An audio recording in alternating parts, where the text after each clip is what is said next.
Now we'll get to the bones. Essentially, the skeleton gives us our structure, and we have the axial skeleton and we have the appendicular skeleton, which facilitates locomotion for us, right? And we're going to go through these bones to give you an overview, and certainly I want to talk about the application in terms of, for your field. So we have overall, like I would say, 5 types of bones. Here we have long bones, right? For example, the humerus. Another long bone you'll have, right? The femur, long bone, tibia and fibia. You may have, in your recent past, have good, remembrance of them as you were doing your splinting station, right? If they tell you coming in for your long bone splinting, right, you already kind of in your mind you're picturing it. You're going to get a tib fib fracture or humerus fracture. So these are the long bones. We have flat bones, your sternal bone, right? That you see here. So sternal bone is a flat bone. The vertebra, right, that we have, they have an irregular bone. And then the other bones that you want to be aware of is the short bone in your carpal bone. If you remember carpal tunnel in your wrist, right? Patella, right? This is another name for the knee joint, sesamoid bone, right? And we also have some of them in your thumb. Okay? So different types of bones. The functions of the skeletal system, as we talked about, right, allows you the support and structure of your body, right? Allows for locomotion. We're certainly going to be talking about the storage of minerals and lipids, especially calcium, right? Calcium. We're going to talk about the red blood cell production. So your long bones have bone marrow, which is responsible for hematopoiesis. And I'm going to show you, right, all the different types of cells it produces. It certainly offers protection, right? And we have leverage through it, right? The different classifications bones I already talked about, right? In terms of irregular bones, long bones, right? Flat bones. Make sure you go back and review the classification bones for that. There may be questions on the quiz with regards to that. The long bones, the shaft of the bone, the shaft is called a diaphysis. And the ends of the bone, or these places here is called the epiphysis. Right. So if you have a fracture here, let's say the broken here, it's broken in the shaft or the diaphysis, right? Here, epiphysis is not usually a common place of fracture. You may, however, see, I'll have some slides on that, right? Those who elderly patients, especially females who have osteoporosis, when they fall, they may have neck of femur injuries located here, and I'll show you some slides related to that. All right, we're certainly going to be talking about the pelvis, and this is just an overview. We're going to get more of the meat of this pretty soon. What's important about the pelvis, it's not only for the protection of this. There's a lot of blood supply that runs here, so there's a lot of arteries that run here, and any type of fracture, right, to the pelvis can cause jagged edges that can essentially cut all these arteries, and a lot of blood can pull into the pelvis. Anyone know roughly how much of blood you could lose in your pelvic area? 3 liters. Yeah, 2 to 3 liters, upwards to 3 liters, right? And it's very important. I'm going to show you different ways of correcting that and splinting. This area, right? You should be very familiar to some of you guys. Anyone know what this area is for? That's the hip joint, isn't it? So this is more of the ischial tuberosity, and if you guys remember your specifically the traction splint, right? When we would use the traction splint, we would want to find the ischial tuberosity to align it. So what's inside, right? The bone. It certainly has rich networks, right, of blood supply, and that's why I'll show you later.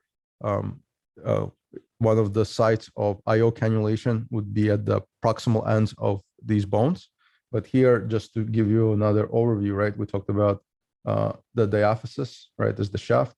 Epiphysis is towards the top of the bone, and you will see with regards to this one, I have special slides for pediatrics, and in this area they'll have epiphyseal plates, and the epiphyseal plate is essentially area of the bone that is still growing, so it's still extending the bone lengthwise, right? As more as osteoblasts, the cells that make bone, extend the matrix of the bone. So we need to be very cognizant of that for pediatrics, especially when we start IO access on these, right? So these portions, right? This is the spongy bone. Sometimes they'll call the trabeculae, right? Bone. They have a lot of rich blood supply in that area, right? Spongy bone, as I said, and just another image for this. Here you see, right, all the rich blood supply here, the artery, the vein. This is essentially the area we're going to be initiating our IO access.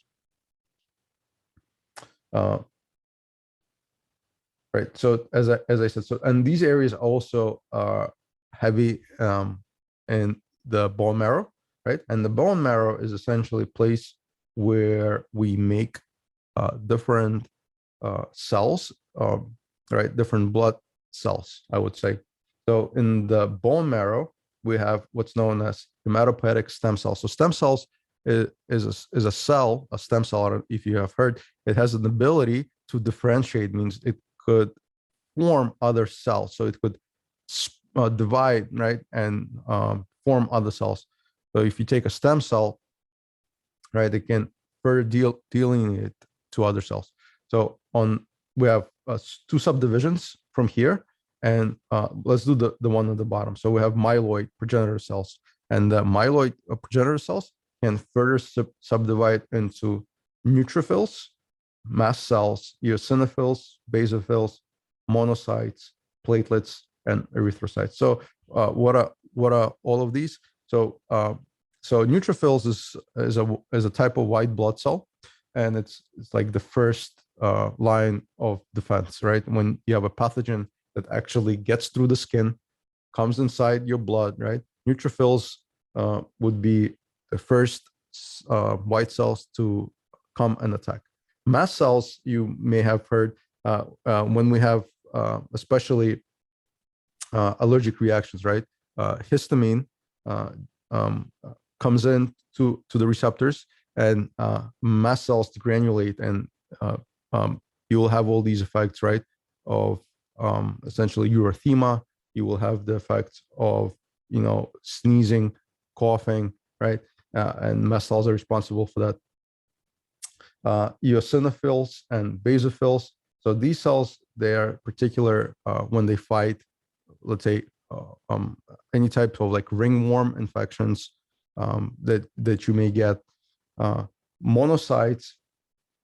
What these are, monocytes. So while they're in the circulations, they're called monocytes, but the moment they leave the circulations, they're called macrophages. Macrophages, as I said, macro means big eaters, right? So macrophages, they will engulf the pathogen and they may phagocytize it, or they also function as antigen presenting cells. So what I mean by that. So once we get to these cells, I'll explain it more. So once we get to this area, we get more. But basically, what macrophage can do is, let's say it engulfed a pathogen and it could not phagocytize it, it can go ahead and present it to the B cell and say, B cell, here, I brought you essentially this pathogen. And what B cells can do, they could read it and make antibodies against those particular pathogens. And that's how we form our immune system. Platelets, you guys are probably very much familiar with. This is if you have a cut here, right, and you're bleeding, platelets will come, aggregate, right, and that they form a platelet plug. If you have a trauma, right, somebody got, let's say, stabbed with a knife, yeah, I'd love platelets to come and form that mesh and form that platelet plug. But there's one disease process, I'm not so keen about platelets coming to that site. Anyone know what that is?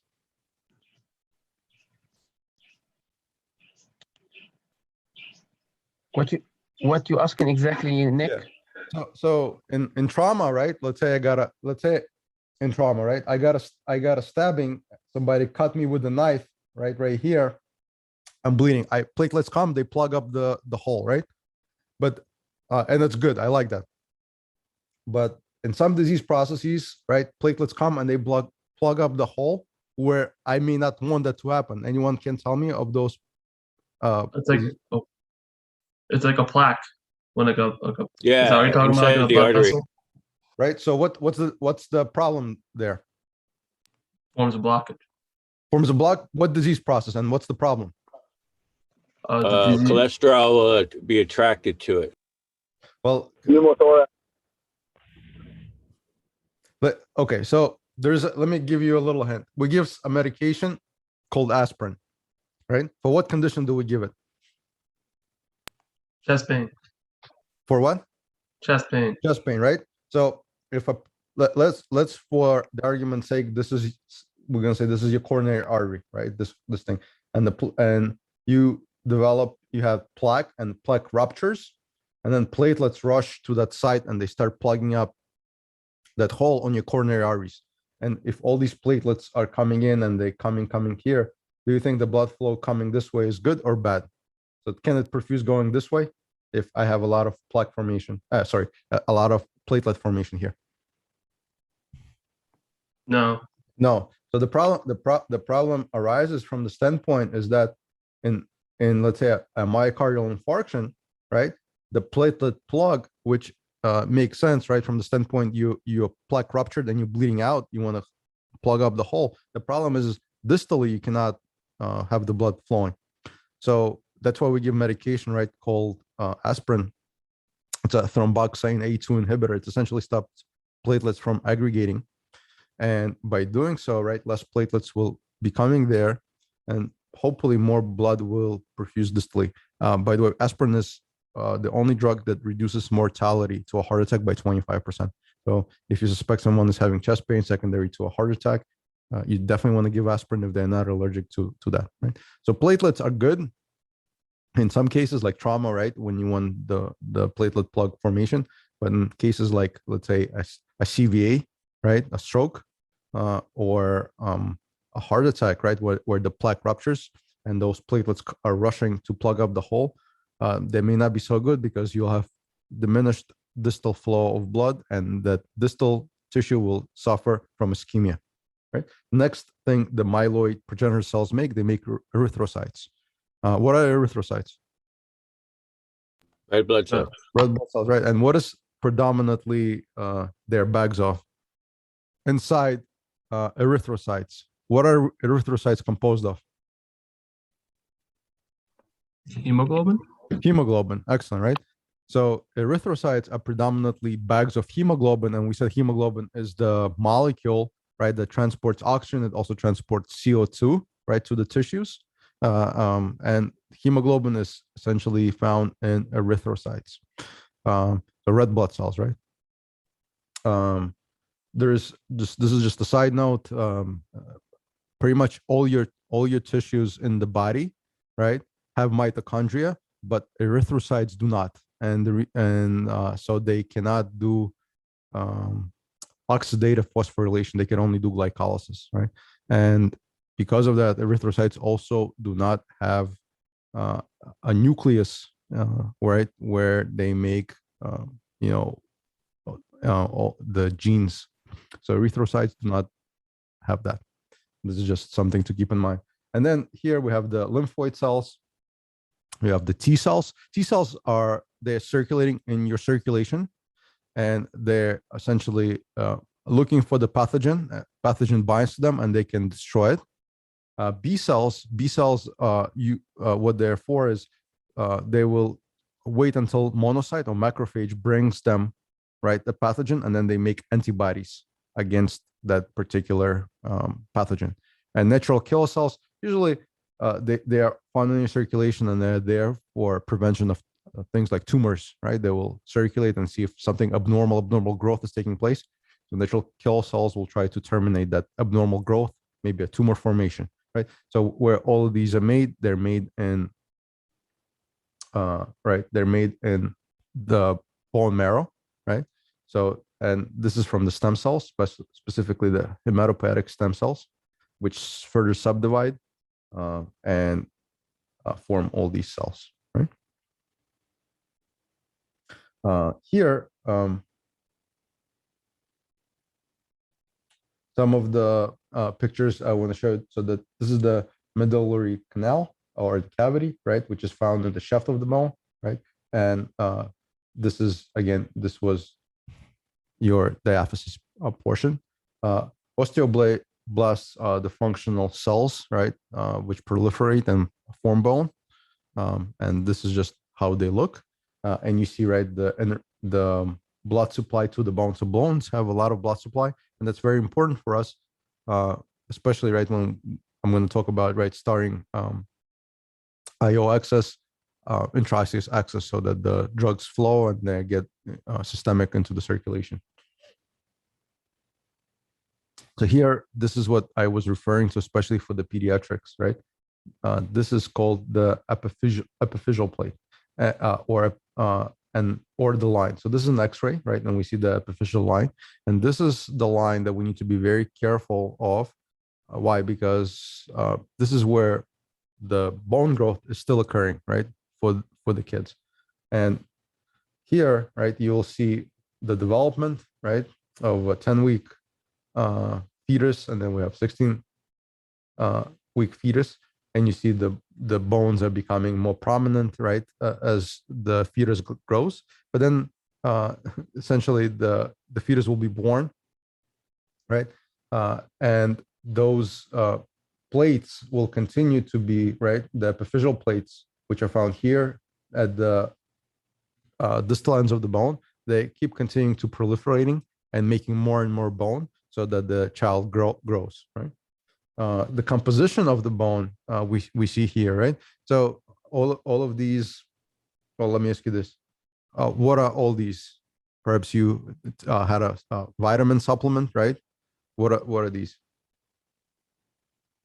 Minerals. Minerals, right? Excellent. And the major thing that I want to point your attention to is the predominant mineral found in the bone is calcium. Right, so calcium is the predominant mineral that you see, and you have other compounds here, right? Potassium, sodium, magnesium, and so forth, that make up, right, the bone matrix. Right? So the calcium level, right, as I said, right, is one of the major composition of the bone, and we got to talk about some of the things, right? How the body regulates the levels of calcium, if you have too much calcium or you have too little calcium, right? So we're going to talk about that, right? So there is some hormones and that affect it, right? So one gland, right, specifically, is the parathyroid. It's located on your thyroid, and it senses, right, the levels of the calcium. A good way to remember normal levels of calcium, right? What number you call when you're having, let's say, a medical emergency? It's 10. Huh? What number do you call in New York City when you're having a medical emergency? 911. 911, right? So for calcium, if you remember 911 milligrams per deciliter, that is your normal range, right? So 9 to 11 is a normal range. If you fall below 9, right? Like here they give an example 8.5, right? You're too low. If you exceed 11, you are on the high end, right? So let's say you have low calcium levels, right, in your bloodstream. What's going to happen? So your body will sense it, right, and the parathyroid gland will secrete PTH, or parathyroid hormone. And what this does, it's basically it comes to the bone, and it will start to break up that calcium deposits, right? So that more of the calcium gets released into the your intestine, right, and more of it gets into your blood. So calcium is released and it will be absorbed, right? On the other hand, if you have excessive calcium, right, let's say it exceeds 11, right, above 11, there is another hormone, right, called calcitonin. And calcitonin, what it does is it senses that, yeah, you have exceeding levels, and what it does is it works on the bone to basically start to absorb that calcium that's found in your circulation, right, and in your intestinal cells, and start to absorb that calcium into the bone. Also, right, the kidney's response is essentially it inhibits the excretion of these from your kidney, right? So more of it gets reabsorbed to where it's needed. So one way that the bone is used in the sense is essentially if the body senses that you have too little calcium, parathyroid hormone will break up some of that matrix and release that calcium so you have it available. If you have too much calcium in your body, calcitonin is another hormone that is secreted, which will reabsorb that calcium and direct it back into the bone.